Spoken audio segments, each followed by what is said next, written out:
Happy Halloween, Canada, and welcome to One Soccer Today. Adam Jenkins, Oliver Platt, and who I believe behind the dinosaur is Gareth Wheeler. Also, October 31st special because it's Dino Jordan Wilson's Rancher. birthday. Happy Dino birthday, Rancher. Jordo. Happy birthday, birthday, Jordan. Dino Ranger. It's his first Rancher. appearance on Rancher. OSP. Dino These Ranger. cowboy boots. Get it I'm right. Work it already out. canceled.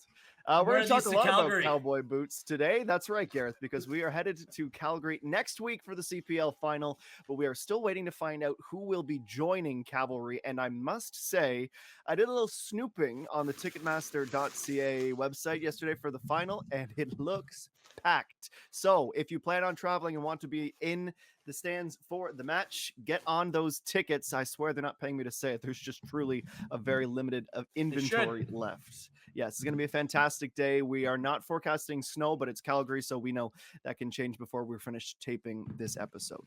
Let's talk about the semifinal coming up, gentlemen, at the weekend. Forge hosting Atlético Ottawa. It is not necessarily as delicious a set of storylines as York and Ottawa were or Forge and Cavalry were, but it is fascinating for a couple of different angles. Bobby Smirniotis' team come into this game on a 3-match losing streak, 2 in a row at Tim Hortons Field, where they have not just not taken the full 3 points, but zilch from those 2 matches. And Atlético Ottawa, one of those teams to beat them at Tim Hortons Field 3 weeks ago, a 2-0 victory. Oliver Platt, you are a man that's calm, cool, and collected. Don't really feel pressure, but I imagine Bobby Smirniotis and Carlos Gonzalez are feeling a teensy-weensy little bit of it. But who's feeling more of it?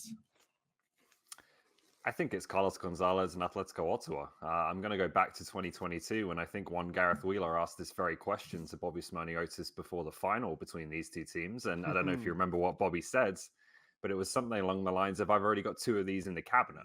Now he's got 4. So I think it's Atlético Ottawa, undoubtedly. Like, this is a team that did not put together the roster they have and sign Didic and Debrienne and Sissoko and Aparicio and bring back Belu Tabla. To pat themselves on the back and say we're the best of the rest after forging Cavalry, right? Like this is a roster built to win a trophy. They didn't manage to get it done in the regular season, and now they have to go to Tim Hortons Field and win this game to have a chance to do it in the playoffs. So I think undoubtedly Atlético Ottawa. Gareth, you agree? Yeah, the entire insinuation that Ottawa is just showing up to make up the numbers is just a false premise to me. They have all kinds of pressure. They haven't won this before. By going on and potentially winning a North Star Cup. That's how they can qualify for the CONCACAF Champions Cup. They have great fans in that city that want to embrace a winner again, like they did in the regular season in 2022. They're going to be traveling to Hamilton in numbers. And I think there's been a lot of talk about the way that they've played too. They started the season visually pleasing, as exciting as they come in the Canadian Premier League, and they reverted back to old tactics. So yes, I do think there's pressure on Atlético Ottawa. Similarly, I think there's pressure on Forge here as well, not because of the past, because that resume is being built, but they go on to win the regular season. They lost 3 games in a row. Are they really going to lose 4 games on the hop?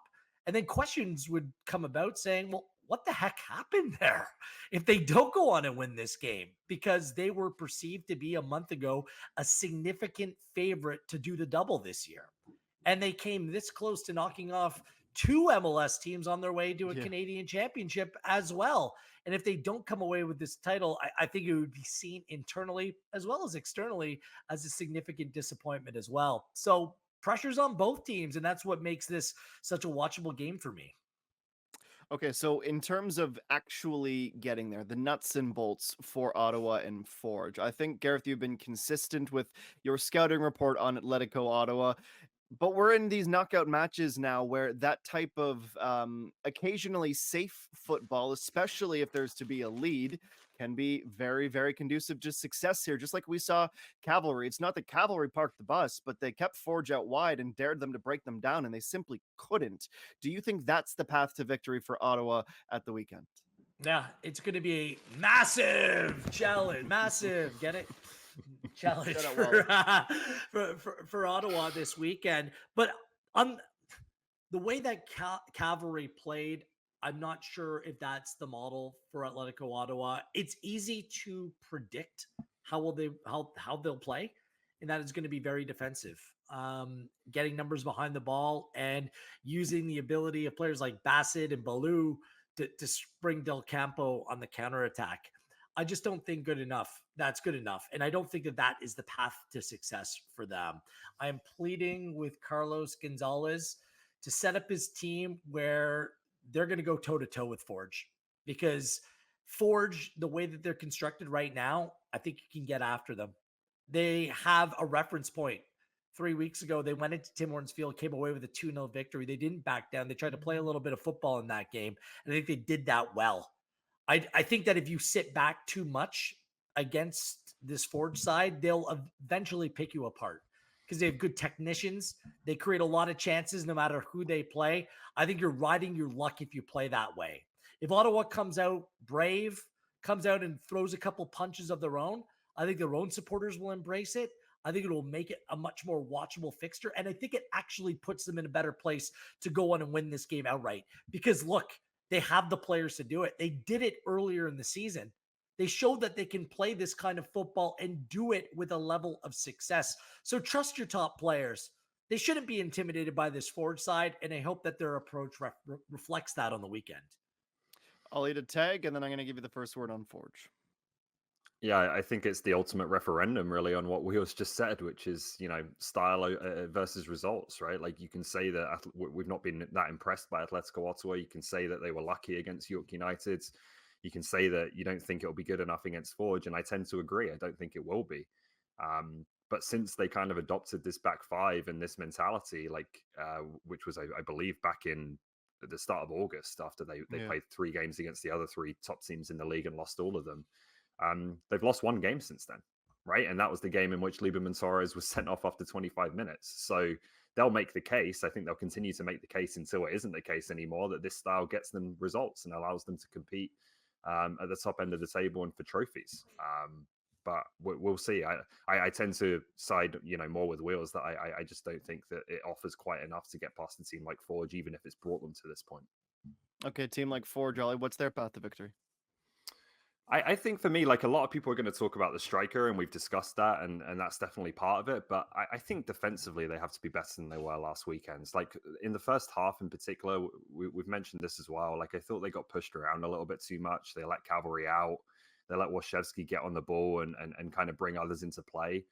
I think if Forge can prevent that from happening, and I don't think they'll go up against a weapon like Waszewski this weekend, with respect to what Ottawa have. Then they will have a much easier time getting a foundation in the game, getting on top of Ottawa. And if that's the type of game that we see, I think Forge is going to have too much and will eventually create the chances they need. So it will be easy, I think, to focus on the attacking pieces. And of course, they're going to be relevant. But I think Jonsson and Matusala, if he's fit, Hajabrapor as well, need to be a bit better than they were last weekend.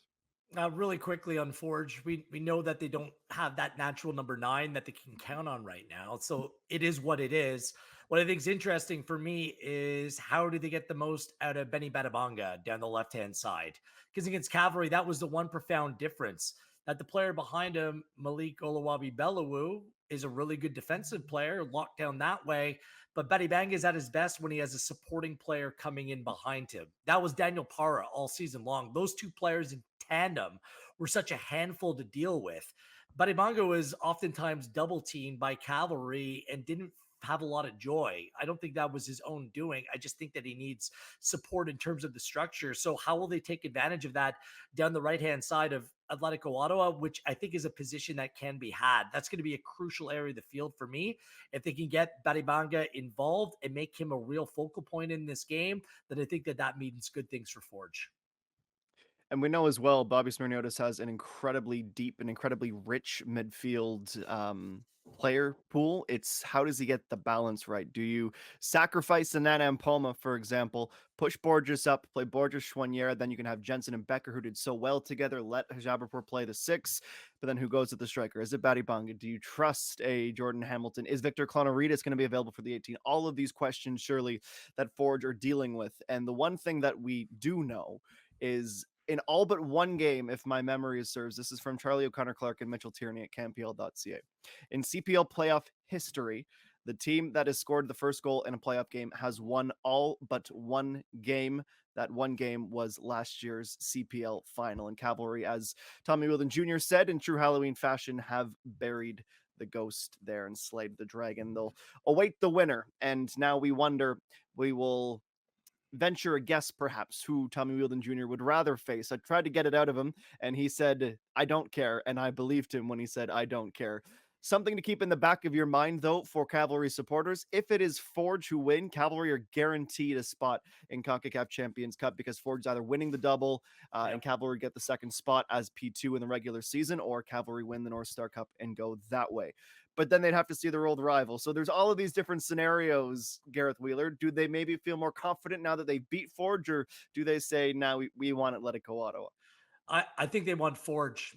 I know it sounds kind of crazy, but I think that they're better off facing Forge. It's a team that they know really well. They're good against them playing at home. They just beat them a week ago as well. And that's the ultimate get over the hump. And you already have the CONCACAF Champions Cup berth in your back pocket if you play Forge in this final. Remember, Cavalry stinks when they play Atlético Ottawa. Over the course of their history, they played 16 teams, 4-4-8. 3 draws between these two teams this season. Stylistically, it doesn't match up well for Cavalry. So I think they'd kind of rather play Forge in this final.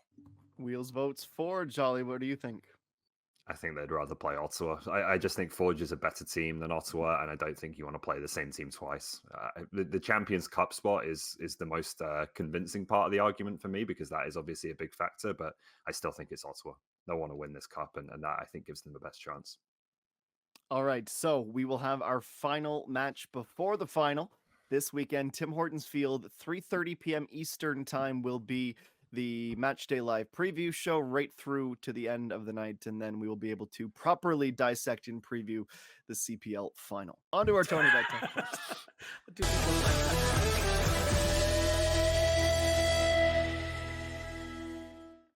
Speaking of those MLS Cup playoffs, let's start there with our Tony Bet top picks today. Whitecaps, as we just briefly mentioned, plus 160. So they are the underdogs, Oliver Platt. Plus 131 to LAFC. Are you going to ride that momentum, take the optimism?